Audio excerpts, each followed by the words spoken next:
এক ঘন্টায় 5 থেকে 10 ঘন্টার পড়া যায়। ফজর যখন আমি নামাজ পড়ি, নামাজ পড়ার পরে আমরা অনেকে মূর্খ তো, নামাজ পড়ার পরে ইচ্ছা মতো ঘুমাই গেলাম, তার লাভটা কি হলো? আল্লাহ নামাজ পড়ার পরে আমাদেরকে পরিশ্রমে যাওয়ার জন্য সবচাইতে বেশি হচ্ছে উদ্বুদ্ধ করছে। নামাজ শেষ করো, তারপরে তোমার জীবিকা অন্বেষণে বের হয়ে যাও। জীবিকা অন্বেষণ মানেটা কি? স্টুডেন্ট যারা, সে কি টাকা ইনকাম করবে? নো, তার প্রধান কাজ কি? পড়াশোনা করা। তাইলে আমি ফজরের নামাজ যখন পড়লাম, তারপরে আমার প্রথম কাজ কি হবে? পড়াশোনা করা। কি করা? পড়াশোনা। পড়াশোনার ক্ষেত্রে সবচেয়ে ভালো বুদ্ধি যেটা, সেটা হচ্ছে আগে কোরআন পড়ে নিব। যেমন প্রফেসর মুখতার আহমেদ স্যার বলছেন, পড়ি লাভটা কি সেটাকে বুঝতে হবে। কোরআন শরীফ যখন আমি পড়বো, নিউ ইয়র্ক টাইমসের নাম শুনছি আমরা। নিউ ইয়র্ক টাইমস একটা খুব বড় রকমের হচ্ছে পত্রিকা। সেইখানে একটা আর্টিকেল ছাপানো হয়েছে এরকম, যে ব্রেইনটা এমন একটা অবস্থা আছে, যেই অবস্থায় পৌঁছলে পড়ে 1 ঘন্টায় 5 থেকে 10 ঘন্টার পড়া যায়। 1 ঘন্টায়, এই যে লাস্ট বেঞ্চ, ওই যে লাস্ট বেঞ্চ, 1 ঘন্টায় 5 থেকে 10 ঘন্টার পড়া যায় 1 ঘন্টায়। এবং সেই অবস্থাটা তার একটা নাম দিয়েছে। কি নাম? Flow state. কি নাম? আচ্ছা, আমি বানানটা করি, FLOW, ফ্লো স্টেট। তা ওরা ফ্লো স্টেট তৈরির জন্য 5টা উপাদানের নাম বলছে। কয়টা উপাদান? 5টা উপাদান।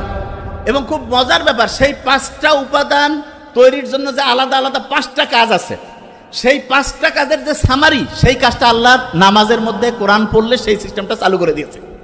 বুঝি নাই? একজনকে বললাম যে ভাই তুমি ABCDE 5টা ওষুধ খাবা আলাদা আলাদা, আর একজনকে বললাম যে ভাই তোমার 5টা ওষুধ আলাদা খাওয়ার লাগবে না, জাস্ট একটা ছোট্ট ট্যাবলেট আছে, সেইটার মধ্যে 5টার সব কানেকশন আছে। কোনটা বেশি দামি হইল? বুঝি নাই? একজন ডক্টরের কাছে গেছে, 5টা আলাদা আলাদা ওষুধ দিছে, আর একজনের কাছে গেছে, বলছে তোমার এই 5টা খাওয়া লাগবে না, একটা খেলেই 5টার কাজ করবে। তাহলে কোনটা বেশি ভালো ডাক্তারই হইল? ওই একটা কাজ হচ্ছে নামাজ পড়া, কোরআন পড়া। কোন কাজ? বুঝি নাই? বিশ্বাস করি না তো আমরা। কারণ কি? আমি জানি বিশ্বাস আমরা করি না যে নামাজ পড়লে, কোরআন পড়লে যে ব্রেইনটা ফ্লো স্টেটে আসে, এটা আমরা বিশ্বাস করি না। কারণটা কি সেটা বলি। ব্রেইনের মধ্যে 2 রকমের নিউরন আছে। কয় রকমের? 2 রকম। আমার এটা ডান হাত না, এটা কি হাত? এরকম 2 রকমের নিউরন আছে। এক রকমের নিউরন আমি যদি ভালো চিন্তা করি সেটাতে সে হেল্প করবে, শুনতেছি। আরেক রকমের নিউরন আমি যদি খারাপ চিন্তা করি সেটাতে সে হেল্প করবে। তার মানে আমি যেরকম চিন্তা করবো সে সেরকম করে কাজ করবে। তাহলে আমি যদি চিন্তা করি যে আমার ব্রেন অসাধারণ, তাহলে ভালো পক্ষের যে নিউরন, সেটা হচ্ছে তোমাকে সফল করার জন্য সে পজিটিভলি কাজ করবে।